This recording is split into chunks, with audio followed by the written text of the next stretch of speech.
pagi Bapak dan Ibu-ibu sekalian. Kami dari Puskesmas Keseksu pada hari ini akan melakukan penyuluhan mengenai pencegahan penyebaran COVID-19. Kita mulai saja Ibu ya. Ini pokok bahasan untuk penyuluhan pada hari ini. Itu pembukaan, itu apa itu COVID, kuman penyebabnya, sama update kasus dan isi, tanda dan gejala, cara penularan, dan penutup tuh cara pengendalian dan penyebaran. Yang pertama itu, apa itu COVID? Seperti yang kita tahu, mungkin ibu-ibu sudah dan bapak-bapak sudah pada tahu apa itu virus COVID ya. Ini untuk kembali flashback saja. Virus apa itu COVID itu pertama itu dilaporkan sebagai pneumonia misterius di Wuhan, Cina pada tanggal 31 Desember 2019.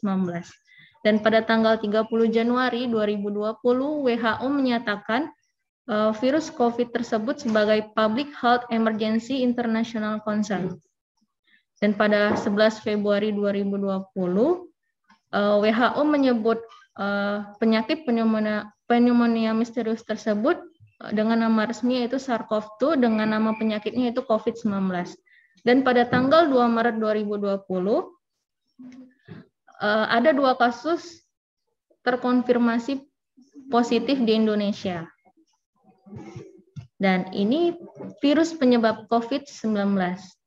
Dari yang bisa kita tahu, ini novel coronavirus atau yang lebih kenal dengan SARS-CoV-2, Severe Acute Respiratory Syndrome Coronavirus 2, dan virus tersebut termasuk ke dalam virus zoonotik yang dapat transmisi dari hewan ke manusia.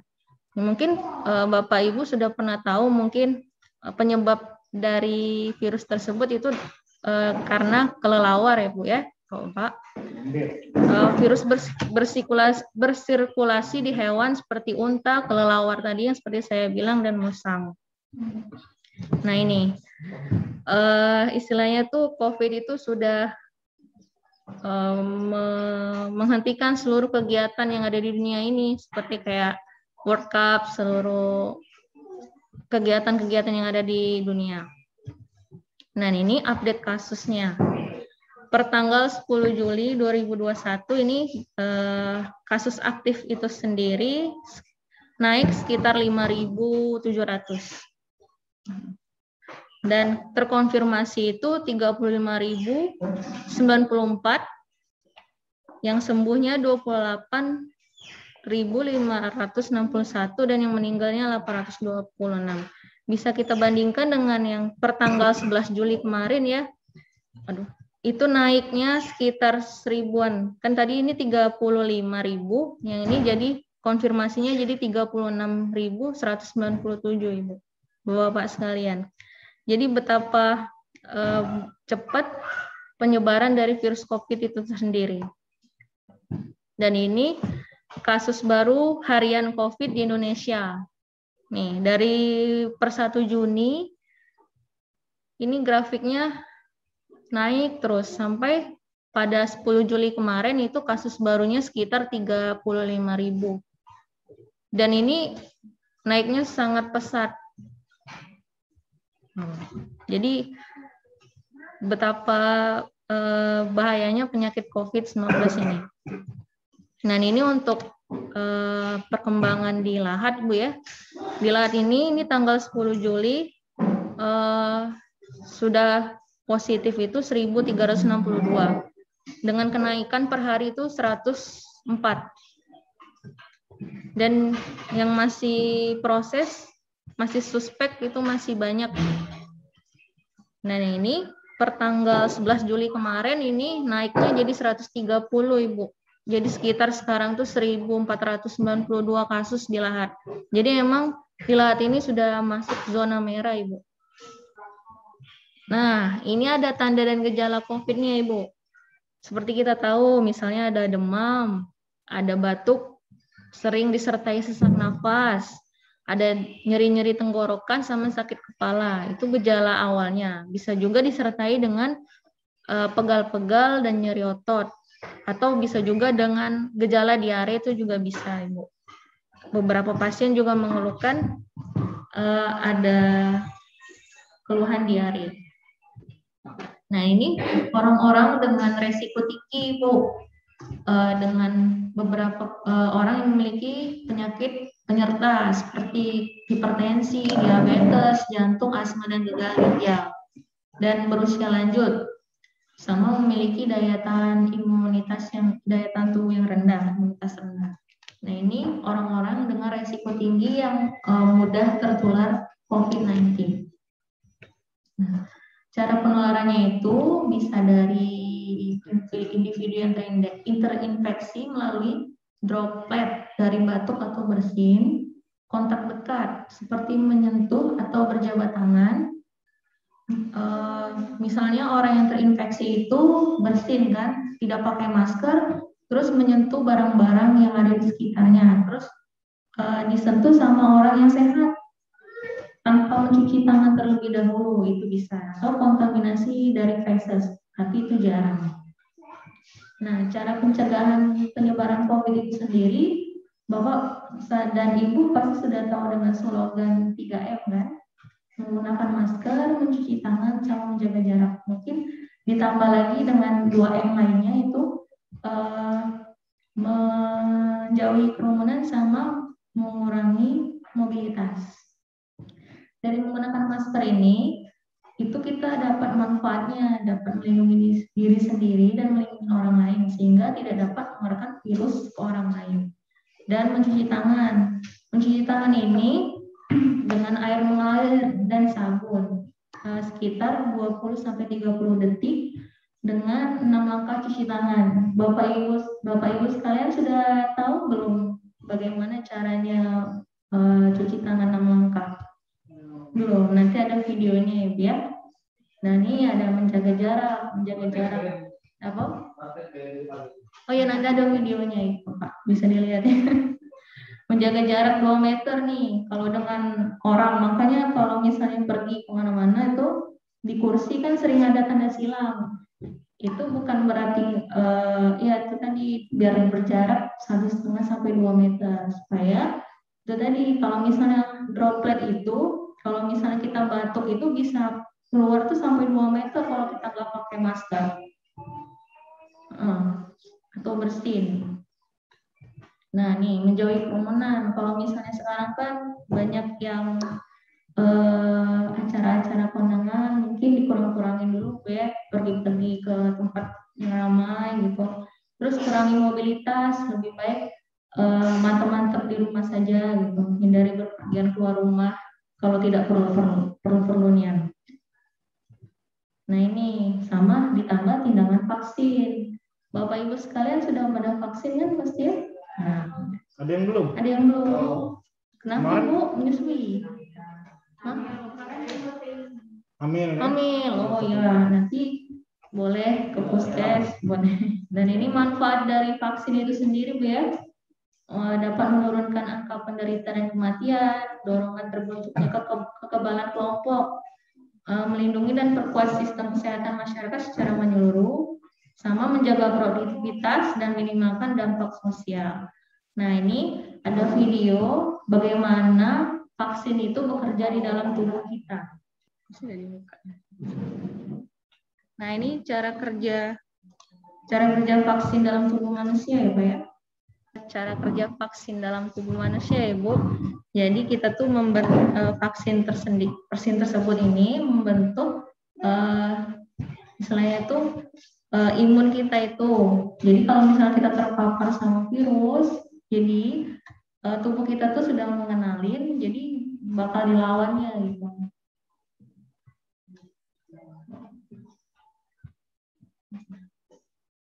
Nih. Tadi kan kita sudah vaksin tuh ya. Nah, sekarang ini ada beberapa cara untuk meningkatkan imun tubuh kita, Bapak dan Ibu sekalian. Yaitu pertama, berjemur di bawah matahari pagi selama 5-15 menit, 2-3 kali seminggu. Tiap hari juga nggak apa-apa ya Pak ya, Bu ya. Dan melakukan olahraga rutin minimal 30 menit per hari. Minum air putih 2 liter per hari, tidur yang cukup, jangan begadang. konsumsi makanan sehat dan gizi seimbang, atau konsumsi suplemen atau vitamin sesuai dengan anjuran dokter. Dan cara menjaga daya tahan mental, selain imun kita juga harus menjaga daya tahan mental, karena memang pandemi seperti ini mungkin buat sebagian orang itu jadi drop, depresi, itu juga bisa menurunkan imun ya Pak ya.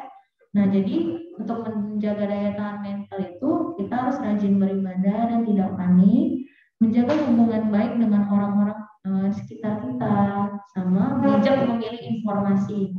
Karena kan sekarang banyak sekali informasi yang simpang siur yang mungkin membuat kita jadi bingung. Jadi kita harus bisa memilih-milih mana informasi yang benar, mana yang bukan. Nah, manfaat menggunakan masker. Bapak dan Ibu di sini sering nggak kalau keluar nggak pakai masker? Sering. Nah, ini ada beberapa manfaat Pak ya, kalau kita pakai masker itu pasti kita bisa melindungi diri kita sendiri, melindungi orang di sekitar kita. Terus kapan sih kita pakai masker? Itu pada saat kita merawat orang yang terkena COVID-19. Misalnya ada di rumah nih, di rumah Bapak Ibu ada yang sedang isoman misalnya, kita harus pakai masker. Terus kalau misalnya kita ada gejala batuk pilek, supaya tidak nularin ke orang lain, kita harus pakai masker. Terus masker itu efektif jika dikombinasikan dengan kebersihan tangan kita sendiri. Jadi sebelum kita pakai masker, kita harus cuci tangan dulu. Jangan tangan kita kotor, ngambil masker yang bersih itu sama aja bohong. Terus kita juga harus tahu cara penggunaan dan pembuangan masker tersebut. Jangan buang sembarangan gitu kan. Masker yang kita pakai ini kan banyak bakterinya, jadi harus dibuang di kotak sampah. Terus manfaatnya lagi itu menahan droplet yang keluar saat kita bicara, batuk, bersin atau berbicara. Nah, batuk sendiri tuh harus ada etikanya Ibu. Kita kan sering kalau batuk tuh kayak gini ya, ini salah. Jadi kita tuh harus batuk tuh, kalau misal batuk tuh ditutup kayak gini. Ini yang benar. Kalau kita tidak pakai masker misalnya. Nah, ini benar ini karena dia pakai masker kan. Nah, ini yang salah Ibu, karena kalau misalnya kita batuk seperti ini, droplet yang ada di tangan ini misalnya kita megang ke barang-barang yang ada di sekitar kita itu bakalan nempel. Makanya itu bisa nular ke yang lain. Untuk saat ini tuh kayak gini penularan COVID itu karena dari batuk, orang yang COVID ini tidak pakai masker, droplet yang ada di tangannya itu nempel di barang, terus dipegang sama orang yang sehat, terus dianya nggak cuci tangan mungkin kan, nempel ke mukanya tuh bisa masuk virusnya lewat situ. Nah ini resiko penularan. Kalau misalnya orang sakit nih dengan orang sehat sama-sama nggak pakai masker, itu bisa resiko penularannya itu bisa 100%. Nah ini misalnya resiko orang yang sakit ini tidak pakai masker, tapi orang yang sehat pakai masker, resiko penularannya itu 70%. Kalau yang orang yang sakitnya yang pakai masker, tapi orang yang sehatnya tidak, itu penularannya 5%. Dan kalau misalnya sama-sama pakai masker, resiko penularannya itu 1,5%. Jadi makin kecil. Jadi betapa pentingnya yang mau pakai masker, cuci tangan itu. Karena dari situ kita bisa memutus mata rantai penularan COVID ini sendiri. Nah ini jenis masker yang dapat kita gunakan. Ini ada N95, masker medis, masker SNI, mungkin yang kalau dulu tuh scuba ya kali ya. Ini masker kain. Nah ini ada cara pemakaian masker. Sebelumnya kita harus bersihin tangan dulu, bersih pakai sabun, pakai air mengalir atau hand sanitizer. Nah, bagian yang berwarna berada di depan ya. Pastikan masker tersebut rapat menutup hidung, mulut, dan dagu. Jangan maskernya tuh mulutnya aja yang ditutup, hidungnya enggak. Nah, itu salah. Atau apalagi kalau maskernya sampai ke bawah, itu salah ya. Nah, Kalau misalnya maskernya lembab atau basah, itu harus diganti. Maksimal pemakaian masker medis ini 4 jam, jadi harus diganti. Jangan habis dipakai seharian terus digantung, biasanya dipakai lagi, itu nggak boleh Bu ya. Terus cara membuang masker sekali pakai, masker ini maksudnya ya, kita harus pakai cuci tangan dulu, lepaskan masker dari bagian belakang, jangan memegang bagian depan Bu, langsung buang aja ke kotak sampah atau gunting terlebih dahulu ya. Nah ini cara mencuci masker kain. Kalau masker kain bisa dipakai berkali-kali, asal dicuci menggunakan deterjen dan air panas Ibu. Bilas dengan air bersih, lalu keringkan di bawah sinar matahari, kemudian setrika dengan suhu dan bahan dasar kain. Nah, seperti saya tadi bilang, pentingnya mencuci tangan itu. Kenapa sih mencuci tangan pakai sabun itu penting? Ya karena itu tadi, virus COVID itu kan material kecil yang dibungkus oleh protein lemak. Nah, sabun itu bisa melarutkannya sehingga virus tersebut hancur dan mati. Nah, cuci tangan itu jangan langsung asal cepat aja. Itu ada aturannya, minimal 20 detik. Atau kalau dan dengan 6 langkah tadi. Nah, kalau misalnya alkohol, misalnya ada hand sanitizer, itu alkoholnya minimal 60%. Di bawah itu juga tidak efektif. Nah, mencuci tangan sesering mungkin, terutama sebelum menyentuh wajah, hidung, dan mulut. Ini ada langkah-langkah, 6 langkah cuci tangan tadi Bu ya. Pertama-tama itu ambil dulu sabunnya, sudah itu ratakan. Langsung saja lihat video aja Bu ya. Keluar lagi. Seperti itu. Udah pada bisa belum? Atau cuci-cuci aja kalau misalnya di rumah. Cuci-cuci ya. Ya, kalau bisa sih 6 langkah tadi ya, kalau bisa. Tapi kalau nggak bisa sih, yo cuci tangan ya, bagus pakai sabun gitu Bu ya. Jangan asal cuci di air kotor kan sama juga. Cuci nomor. Iya. Comberan juga tidak boleh Bu ya, airnya harus air bersih. Nah, kita sampai di pencegahan penyebaran di tempat kerja, mungkin ya tempat kantor, sekolah, misalnya ya. Pastikan dulu tempat kerja yang tempat ini bersih dan higienis. Terus kita juga bisa nambahin promosikan tanda dan gejala serta daerah yang terjangkit. Jika ada yang sakit nih, gejala dan memiliki risiko, disuruh istirahat aja di rumah, jangan masuk ke kantor. Terus kita harus promosikan juga higienitas udara. Misalnya kalau misalnya ada jendela tuh dibuka, pokoknya sirkulasi udara harus baik. Terus di tempat kerja juga harus diadakan hand sanitizer atau tempat cuci tangan atau seperti poster. Di sini ada nggak? Ada ya? Ada. Terus untuk alat cuci tangan Bapak mungkin ada di depan. Mungkin sebelum masuk cuci tangan dulu. Kalau iya. Terus bisa juga konsultasikan ketika pekerjaan akan menjalani perjalanan keluar kota. Enggak juga ya, enggak terlalu banyak keluar. Nah ini pencegahan penularan di kendaraan umum. Kalau di kendaraan umum hindari menggunakan ponsel. Nanti kan kalau misalnya kita megang pegangan bis misalnya, terus kita megang ponsel lupa cuci tangan, mungkin ponsel tersebut bisa jadi media buat virus itu nempel. Terus cuci tangan setelah meninggalkan kendaraan umum. Terus sebisa mungkin kalau itu batasi memegang pegangan pada bus atau kereta. Hindari menyentuh wajah, hidung, mulut, dan mata sebelum mencuci tangan. Menjauhi dari orang yang batuk atau bersin. Jika Anda sakit, kenakan masker dengan benar dan hindari jam-jam sibuk. Mungkin kalau misalnya jam-jam sibuknya sore, misal pulang kantor tuh, atau ini mungkin di kota ya, kalau misalnya ini mungkin pakai motor, kalau misalnya kita di kendaraan umum, kalau misalnya lihat kendaraan umum itu ramai, pilih yang sepi aja. Mari mencegah penularan COVID dan tetap di rumah. Jadi disuruh di rumah baik, kalau tidak perlu nian ya. kebun ya boleh. Sehat.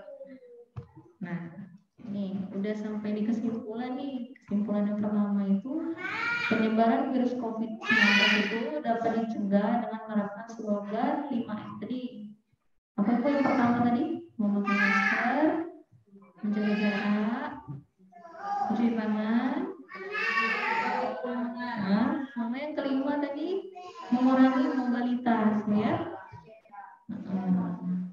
Dengan baik serta harus selalu tetap di rumah, stay at home, ya.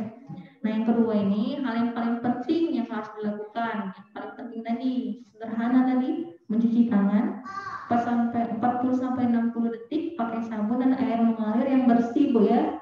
Jangan air yang nggak bersih, percuma.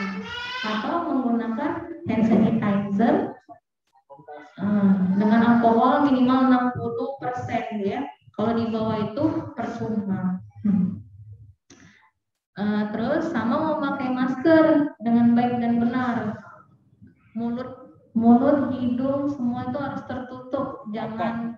Jangan separuh-separuh. Jangan maskernya di dagu, ya. Atau di kepala itu nggak boleh, ya. Selain menjalankan 5M, harus juga didukung dengan melakukan vaksinasi tadi. Itu bentuk ikhtiar kita, Ibu, ya, untuk supaya pandemi ini cepat berakhir. Terutama masyarakat dengan resiko tinggi tadi, yang lansia atau yang punya penyakit komorbid kayak hipertensi tadi yang seperti saya sebutkan tadi. Sama pencegahan penyebaran tempat kerja itu harus optimal, harus didukung sama